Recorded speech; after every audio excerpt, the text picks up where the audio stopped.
Es una fiesta anual para nosotros y para todo el mundo, bastante importante, y es claro que no podemos pasar tal fecha sin hablar de ella. Me refiero en forma clara a la fiesta de los muertos. Mañana ya la tenemos. Y hay necesidad, pues, de que expliquemos algo sobre los misterios de la vida y de la muerte. Ante todo, mis caros hermanos, ustedes ya saben muy bien que el camino es bastante difícil.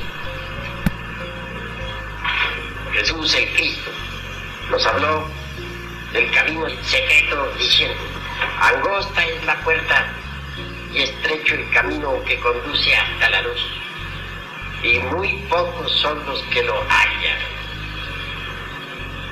Hermes Trismegisto, el 3 veces grande dios Ibis de Thoth, viva encarnación del dios Osiris, nos legó la ciencia maravillosa de la alquimia.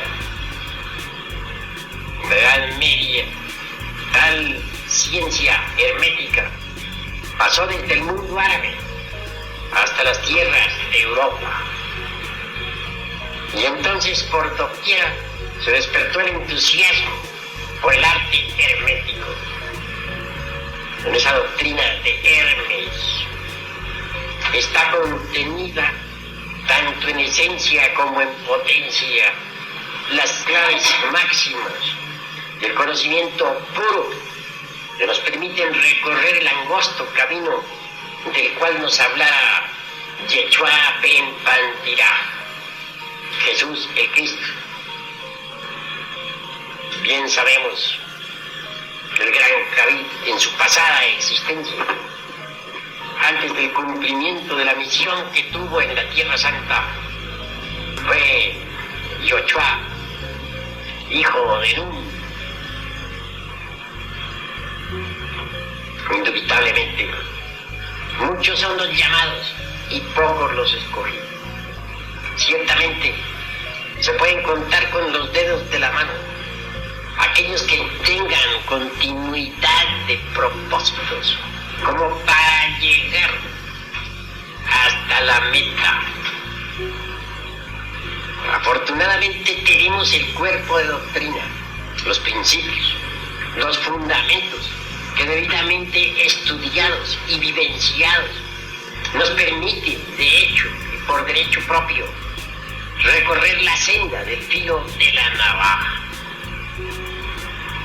Aquellos que nos trajeron la doctrina siempre fueron grandes avataras, cristalizaciones logoicas, pues no es posible concebir a un mensajero que venga de lo alto, sino como una emanación o cristalización o manifestación de logos en nuestro mundo. Teniendo pues las bases, es necesario trabajar. Solo así es posible llegar a la liberación final. Indubitablemente, mis caros hermanos, la especie humana está sometida a la ley del eterno retorno. Ya lo hemos repetido muchas veces, de que cada ciclo de manifestación, cada ciclo de existencias está formado por 108 vidas. Se nos dan siempre, se nos asignan 108 existencias. Si en ellas no nos autorrealizamos, es obvio que quedamos sometidos entonces a esa otra ley citada por el gran avatara Krishna del Hindustán, quien vivió hace unos 1000 años antes de Jesús. Me refiero pues a la ley de la transmigración de las almas, o metempsicosis de Pitágoras. Quienes no se autorrealizan durante las 108 existencias, indiscutiblemente deberán involucionar dentro del reino mineral sumergido hasta llegar a la novena esfera. Allí se vuelven polvareda cósmica, es decir, pasan por la muerte segunda, de la cual nos hablara con tanta sabiduría el gran Kabir Jesús. Después de la muerte segunda, es decir, después de la muerte de todos los elementos inhumanos que llevamos dentro, la esencia, el alma o principio inmortal, se escapa, sale a la superficie, a la luz del sol, para recomenzar la jornada, para iniciar una nueva evolución que ha de comenzar indudablemente desde la piedra, que ha de continuar en el vegetal y proseguir más tarde en el estado animal, hasta reconquistar completamente el estado humano, o humanoide, mejor dijéramos, que otrora se perdiera. Al regresar otra vez al estado de humanos o humanoides, se nos asignan nuevamente 108 existencias. Si nos autorrealizamos en el nuevo ciclo de vida, es magnífico. Si fallamos, es obvio que el proceso se seguirá repitiendo. Y así, mis caros hermanos, así nos toca a nosotros todos autorrealizarnos o seguir vagando por el valle del samsara, metidos en esta gran rueda fatal que siempre gira 3000 veces. Es obvio que después de la vuelta última, las oportunidades se cierran y quienes no hayan logrado la autorrealización, el adeptado, tendrán que sumergirse en el espíritu universal de vida, pero sin maestría. Tendrán la felicidad, pero sin el adeptado. Alcanzarán la dicha, pero no lograrán la autorrealización. Se convertirán simplemente en elementales del universo, y eso es todo. No hay duda, mis caros hermanos, que las 3000 vueltas de la rueda resultan dolorosas. Quienes hemos estudiado a fondo la doctrina que se relaciona con la autorrealización íntima del ser, llegamos a la conclusión lógica de que no todos los seres humanos son capaces de autorrealizarse. También es cierto y de toda verdad que no todas las mónadas o chispas divinas emanadas de entre el seno del espíritu universal de vida tienen interés en la maestría. Cuando alguna chispa virginal anhela de verdad alcanzar el adeptado, trabaja a su alma, a su esencia, y lucha por lograrlo. En el mundo vemos a muchas personas, a millones de seres humanos, que no tienen ningún interés en la autorrealización íntima del ser. Podría objetársenos diciendo que tales gentes no conocen la gnosis, el cuerpo de doctrina. Esto es válido hasta cierto punto, porque en realidad, de verdad, cuando nosotros difundimos la enseñanza por todas partes, algunos atienden el llamado, otros permanecen indiferentes, y son desafortunadamente la mayoría. Así pues, nosotros conocemos, sabemos cuándo es que hay inquietud, anhelo. Si alguien desea ciertamente alcanzar el adeptado, trabaja. Cuando alguien tiene ese anhelo, indudablemente está movido desde sus fueros más íntimos, está trabajando en secreto, está en desasosiego. Pero ¿quién lo trabaja? Su propia chispa virginal, su real ser, porque éste en sí mismo desea alcanzar la maestría. Mas repito, no todas las chispas virginales anhelan la maestría. Al llegar el día de los muertos, es necesario que reflexionemos un poco. La gran ley Tampoco abandona a los que no anhelan la maestría, ni a aquellos que luchan por lograrla y no la logran. El omnimisericordioso vela por todas las criaturas y a nadie abandona. En los antiguos tiempos se dio muy especial importancia a los misterios funerales. En Egipto se progresó mucho con los embalsamamientos, con las momificaciones. No hay duda que las momias de Egipto son maravillosas. También se logró allí conservar cuerpos vivos, no por invernación, sino por una especie de momificación. Cuerpos que pudieron existir a través de millares de años. Todavía en la tierra de los faraones existe bajo el suelo, ya debajo de las pirámides o en lugares reservados y secretos, cuerpos vivos de maestros que datan de edades de 3.000, 4.000, 5.000 y hasta 10.000 años antes de Cristo. A su tiempo esos maestros ingresarán en sus cuerpos físicos que duermen bajo tierra para surgir nuevamente a la luz del sol, tal como está escrito en el libro de los muertos, e iniciar en el mundo una nueva era neptuniano-amentina. Yendo al fondo de esta cuestión, tanto los egipcios como los tibetanos, como los aztecas y los mayas enseñaron que es posible liberarse después de la muerte para no regresar más a este afligido mundo. Quienes así proceden, obviamente lo hacen sin autorrealización. Empero, como son pocos los que pueden autorrealizar,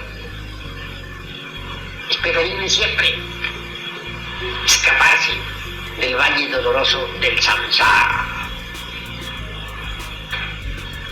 No es forzoso, no resulta indispensable aguardar hasta la vuelta 3000 de la rueda del samsara. Quienes anhelen la liberación pueden hacerlo, aunque no logren el adeptado, pues todos los seres humanos no nacieron para adeptos, ni para mahatmas, ni para logos. Y existe siempre una puerta de escape para los que no se sientan capaces de realizar la gran obra. Obviamente, si después del ciclo 3000 hemos de reingresar al seno del espíritu universal de vida, como simples elementales de la naturaleza, sin autorrealización ninguna. Esto, claro, en el caso de que no hubiésemos trabajado realmente, pues entonces preferible es libertarnos de una vez de esa rueda fatal. Así nos evitaríamos el descenso a los mundos infernales después de cada ciclo de manifestación y los sufrimientos terribles de este valle doloroso de lágrimas. Hay pues dos formas de emanciparnos, dos formas de evadirnos del valle del samsara. El uno, autorrealizado, convertidos en mahatmas o logos, y el otro, como simples elementales sin autorrealización íntima. Cada cual por sí mismo debe reflexionar y escoger el camino. Al escogerlo necesitamos ser serios, porque una vez dado el paso por el camino secreto, no es posible regresar atrás. Por eso es que en los misterios tibetanos, cuando alguien va a recibir la iniciación, los sacerdotes hacen sonar sus trompetas formadas con huesos de muertos, al tiempo que se le advierte al neófito: detente, caminante, no intentes seguir por el camino que está más allá de ese umbral. Recuerda que el camino de la iniciación está lleno de lágrimas, dolores, sufrimientos, Tú puedes ser feliz con la religión que se te ha enseñado, vivir en los paraísos de la naturaleza, en las tierras de los devas, de los dioses santos, etc. ¿Por qué insistes en meterte por el camino secreto? Si el neófito, a pesar de todo, dice, nada puede detenerme. Yo al recorrer la senda del filo de la navaja, yo voy por el sendero de la autorrealización íntima. Nada podrá desviarme. Obviamente recibirá la iniciación. Mas si flaqueare, entonces tendrá forzosamente que buscar la emancipación común por el entendimiento. ¿Qué tipo de liberación sin autorrealización? No podrá ser un sol, pero se contentará con ser una estrella. El camino de la emancipación por la comprensión no nos convierte en dioses, únicamente permite que nos escapemos como elementales para vivir entre el océano del espíritu universal de vida en forma definitiva. No es forzoso llegar hasta el ciclo 3000 de la vuelta de la rueda del samsara. Aquellos que ya no quieran vivir, los que estén desencantados de la vida, los que hayan bebido en el cáliz de todas las amarguras y que en modo alguno se sientan lo suficientemente preparados como para hollar la senda que los ha de convertir en dioses más allá del bien y del mal, pueden hollar la senda del menor esfuerzo, aquella que tan solo nos convierte en elementales o en pequeños budas elementales, aquella que nos permite regresar al seno de la gran realidad para siempre. Obviamente quienes no pueden autorrealizarse y terminan su ciclo de manifestación normalmente deben descender entre las entrañas de la vida y sufrir mucho para poder lograr la muerte segunda. Después de la misma viene la emancipación de la esencia elemental.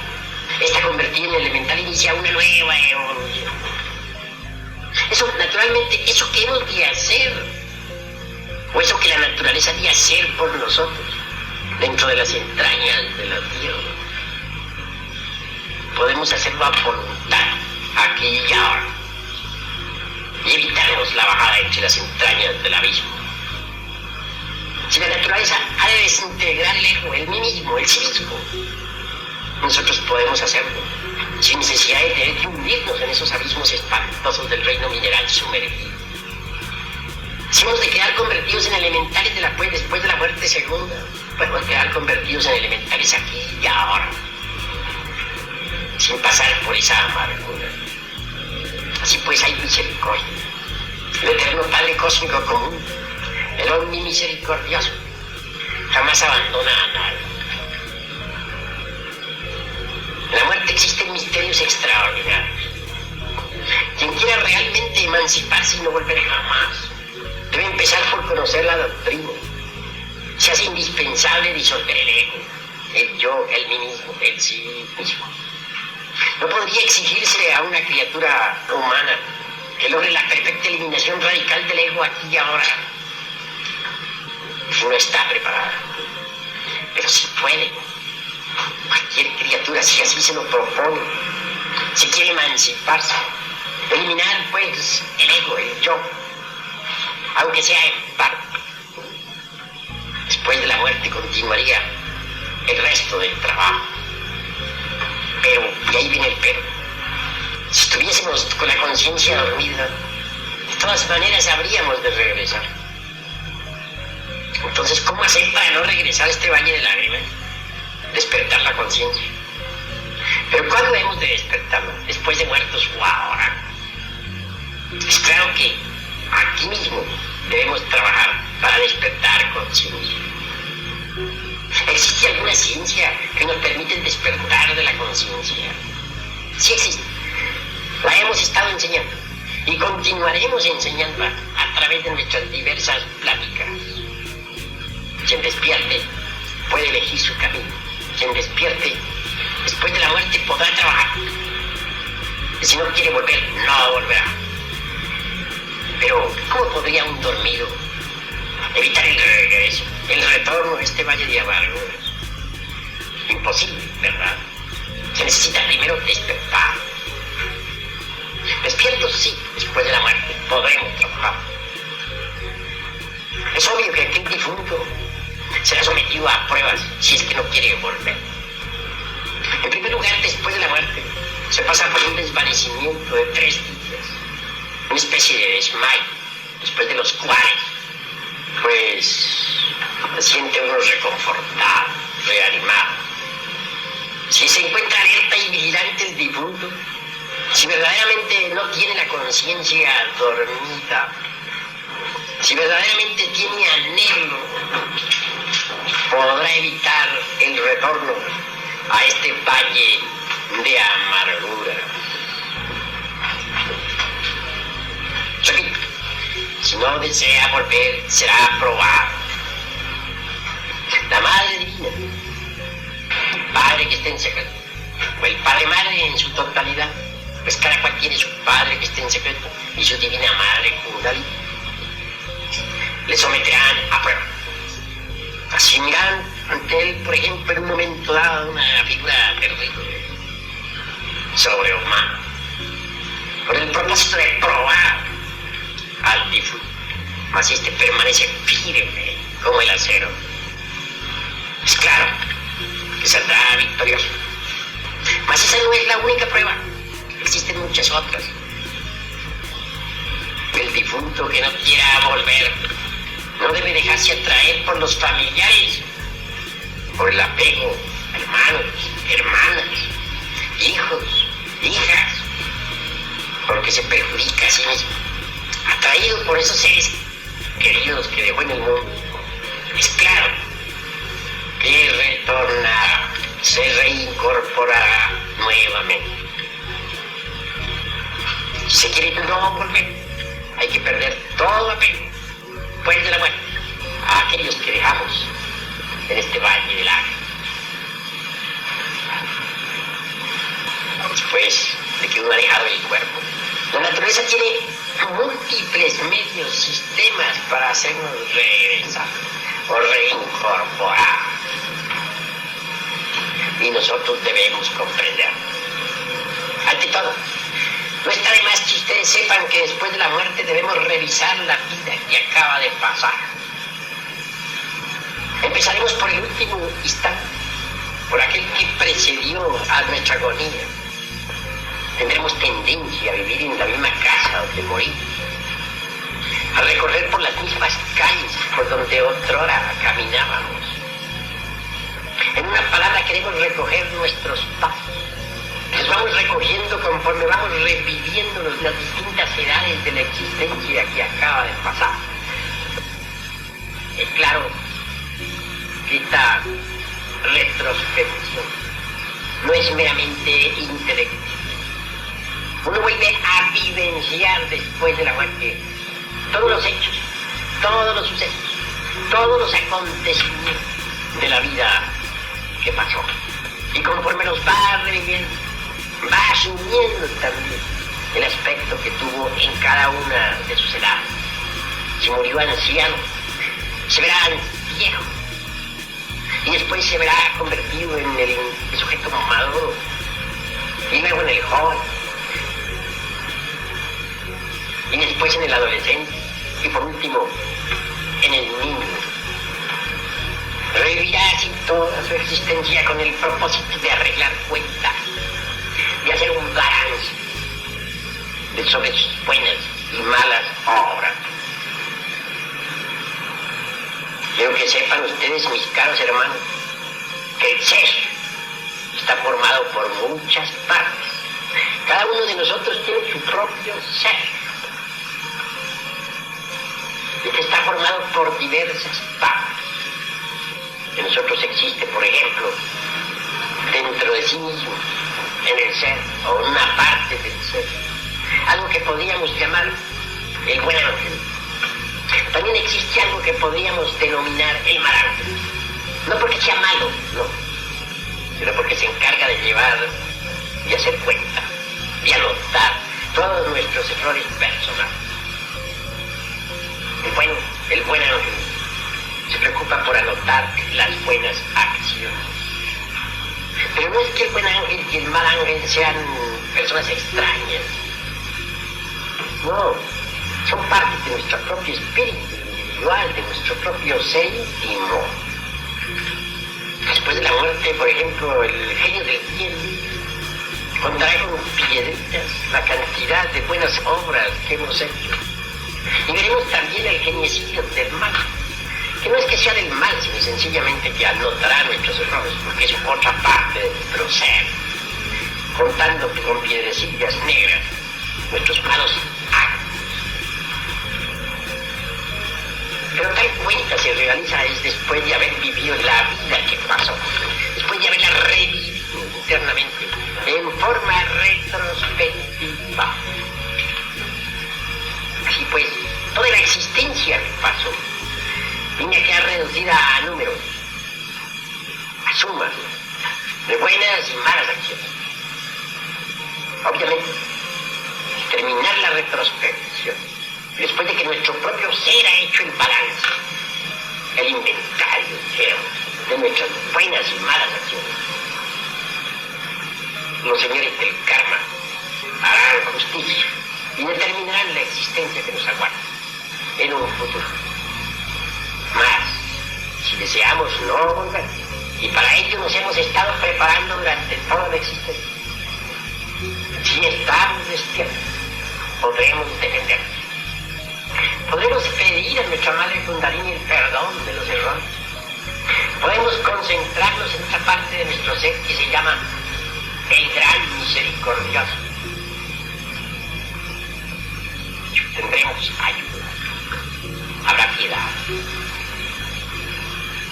Mas si el karma fuera demasiado malo, si en vida fuimos exageradamente perversos, obviamente tendremos que ingresar en la involución sumergida de los mundos infiernos y no habrá remedio. O por lo menos reincorporarnos nuevamente contra nuestra voluntad. Si el karma no fuera tan malo, si hubiesen más acciones buenas que malas, si realmente en vida nos hubiésemos preocupado por la disolución del yo, del mí, del sí mismo, si hubiésemos sido caritativos, tendremos de hecho cómo defender capital cósmico a nuestro favor. Sin embargo, si hace necesario no dejarnos atraer por las humanas matrices, el espíritu humano puede atravesar una montaña de lado a lado, nada lo detiene. Lo único que puede detenernos es una matriz. He ahí el problema. Aullará el viento del karma, un huracán frío llegará hasta el difunto. Múltiples apariciones de seres terribles intentarán amedrentarlo, pero si él permanece firme en el deseo de no volver, podrá triunfar. Mas si se siente todavía con peligro de caer en cualquier humana matriz, tendrá que aprender a cerrar matrices. Que hay muchos sistemas. En los mundos internos siente uno de pronto, siente el difunto que está lloviendo, truena, relampaguea, caen rayos. Hay mucha lluvia. Es la ley del karma buscando la forma de arrimarlo a una matriz. Si él permanece sereno, inmutable, cierra matriz. El inexperto correrá a esconderse frente a alguna caverna, tratando de eludir la tempestad. Y cuando intente alejarse sentirá que ahora algo se ha ligado a esa caverna. Sí, ha quedado ligado a una matriz, a un gen. Esa caverna era una matriz. De manera que hay que aprender a cerrar matriz, si es que se quiere no volver. verán los difuntos que desean no volver a muchas criaturas, machos y hembras, copulando. Si él de pronto ha traído tal o cual casa, sintiese simpatía por alguno de la pareja y antipatía por el otro, obviamente allí tendría que regresar. El difunto que siente simpatía, por ejemplo, por el elemento femenino de una pareja, seguro nacerá allí con cuerpo masculino. Y si viceversa siente simpatía por el elemento masculino de la pareja y repudio por el femenino, nacerá allí, obviamente, con cuerpo femenino. Así pues, somos atraídos hacia determinados lugares, hogares, de acuerdo con la ley del karma. Si pasamos más allá de la simpatía y de la antipatía, si nos hemos ejercitado en vida para eso, no entraremos en germen humano, no penetraremos en ninguna matriz. Otro sistema para eludir el caer en cualquier matriz es la meditación profunda. Aprender a lograr la quietud y el silencio de la mente. Lograr la irrupción del vacío iluminador en nosotros mismos y dentro de nosotros mismos. Si logramos conservarnos en el vacío iluminador, lograremos eludir la atracción de cualquier matriz. Cerraremos matriz. En vida, los que aspiran a liberarse, aunque sea en estado elemental, sin autorrealización, deben ser instruidos con ese propósito. Luchar por la disolución del ego, del yo, del mí mismo, del sí mismo. Andar por el camino recto. Hollar la senda de la santificación. Despertar conciencia.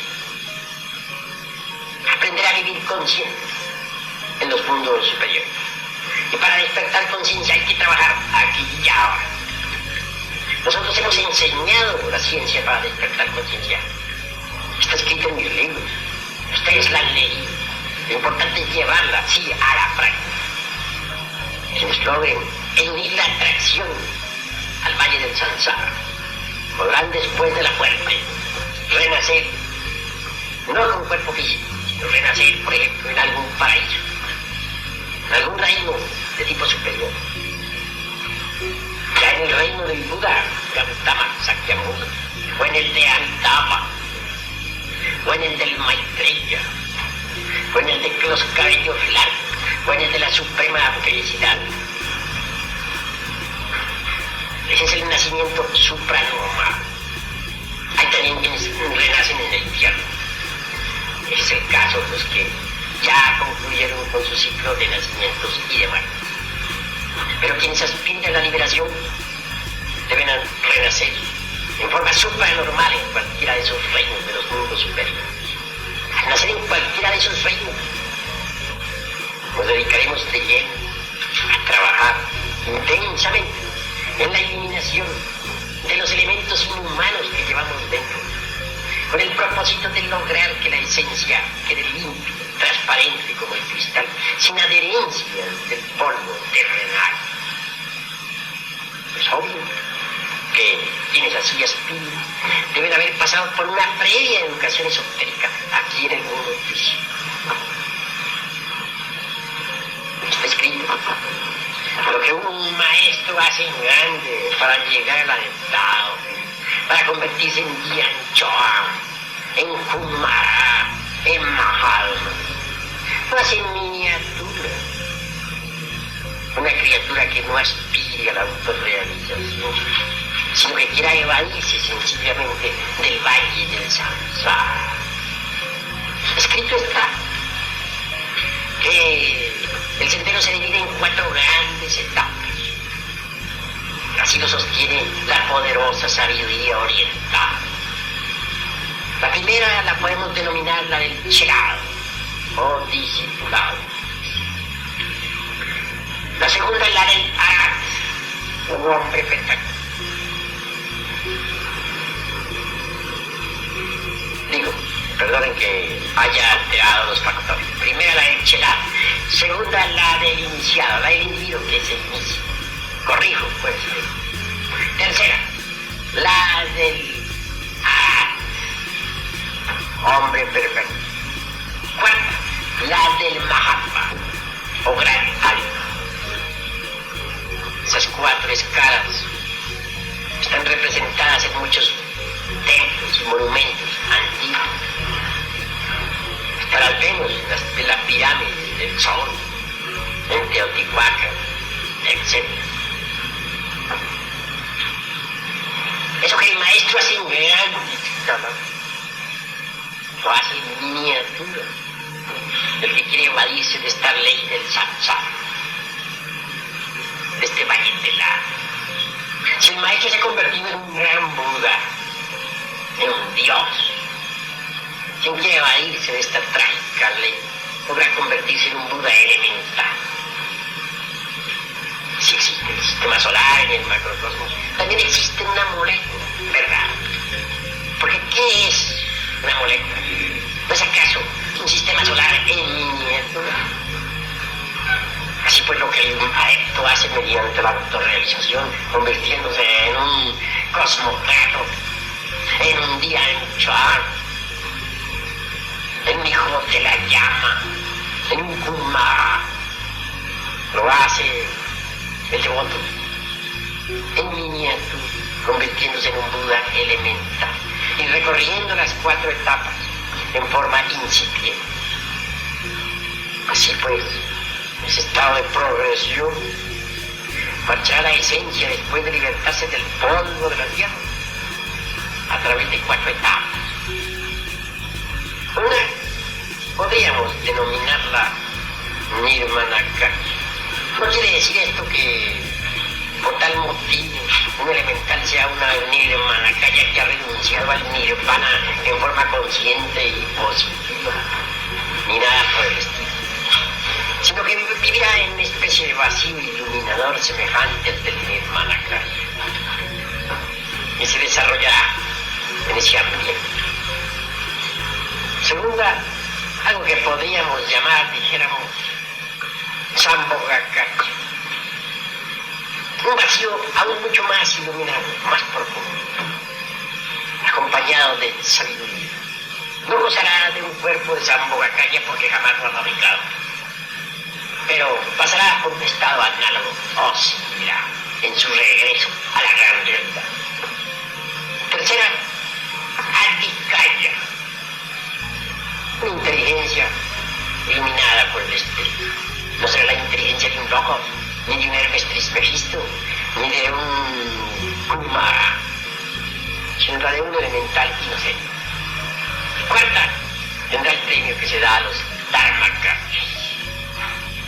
Y al fin, licencia purísima, fusionada con el amor, se sumergirá para siempre entre el supremo Parabrahman, es decir, entre el gran océano del espíritu universal de vida, en el alaya purísimo del universo. No será un Dios, sino que una chispa del eterno. Quedará libre de la rueda de nacimientos y de muertes, aunque no esté autorrealizado.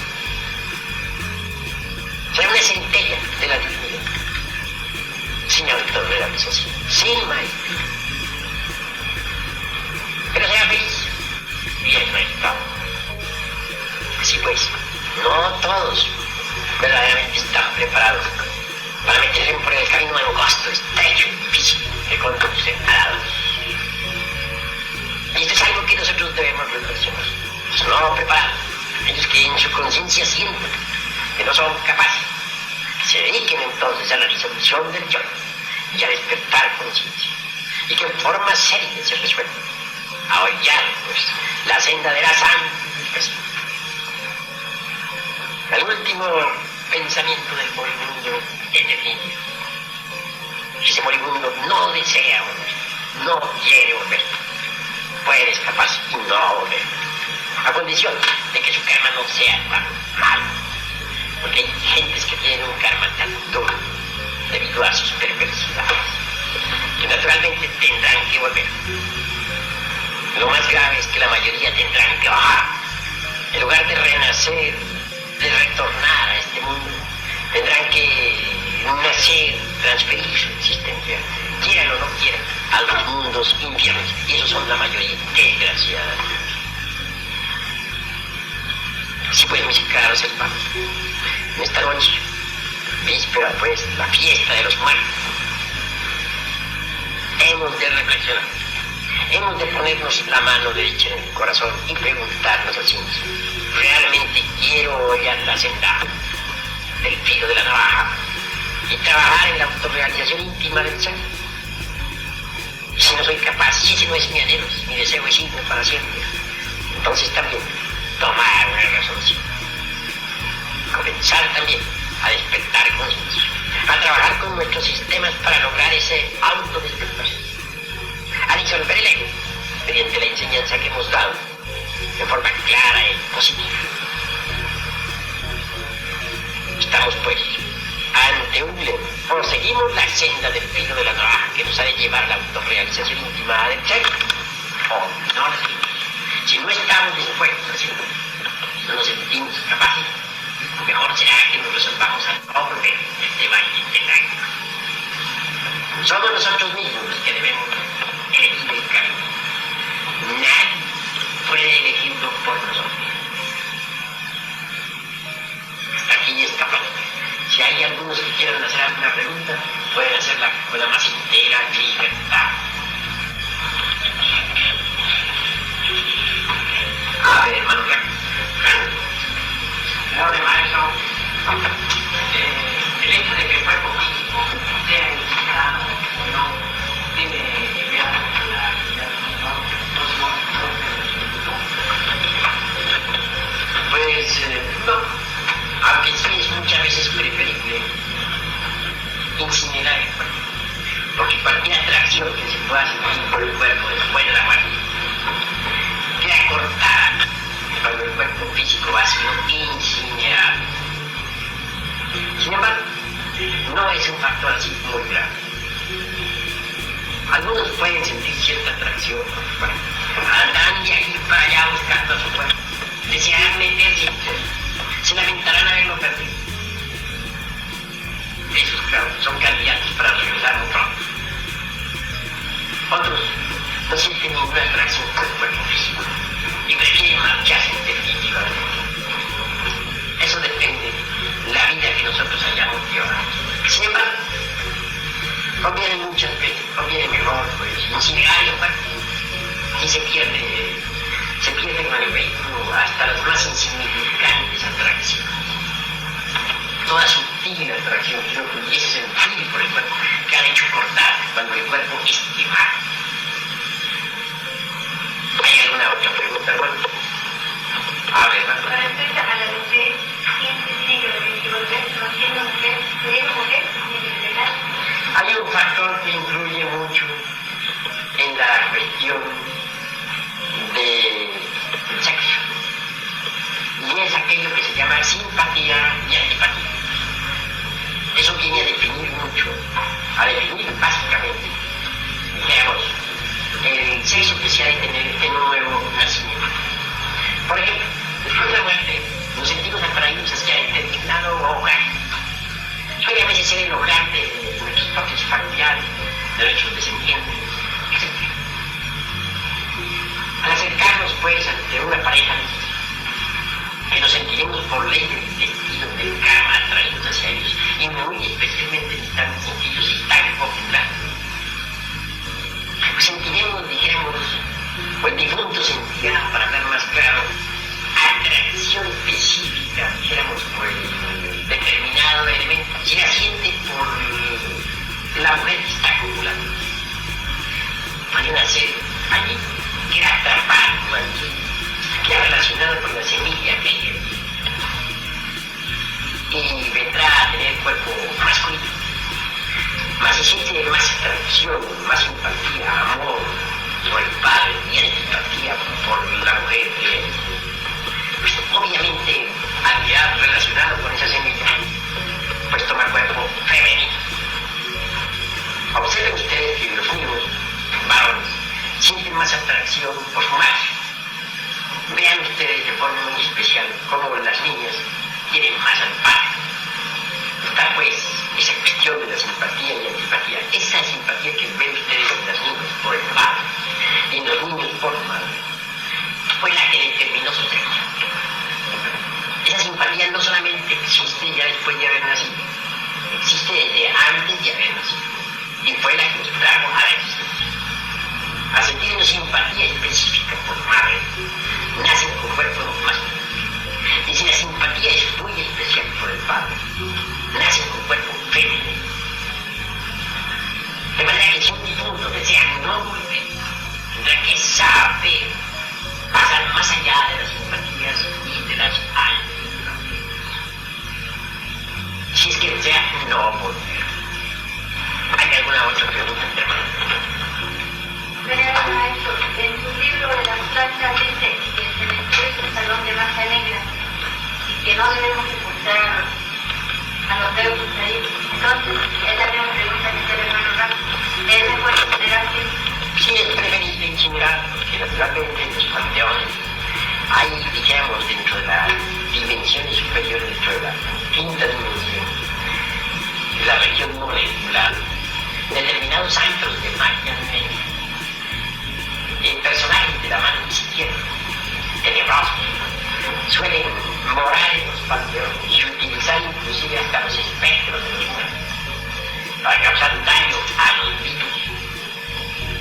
Hay muchas cosas que suceden en el panteón, sobre las cuales he hablado yo en el libro de medicina pura. ¿Hay alguna otra pregunta, hermano? Pregunta, hermano. Además, respecto de los que mueren o a propósito los arrojan al mar como los marinos, ¿qué resultado hay? ¿Los arrojan vivos o muertos? Muertos. Bueno, sencillamente quedan desencarnados, ¿no? Eso es todo. Indudablemente los primeros días no deja de haber alguna relación del cadáver con el que ha partido. Puede que a través del cordón plateado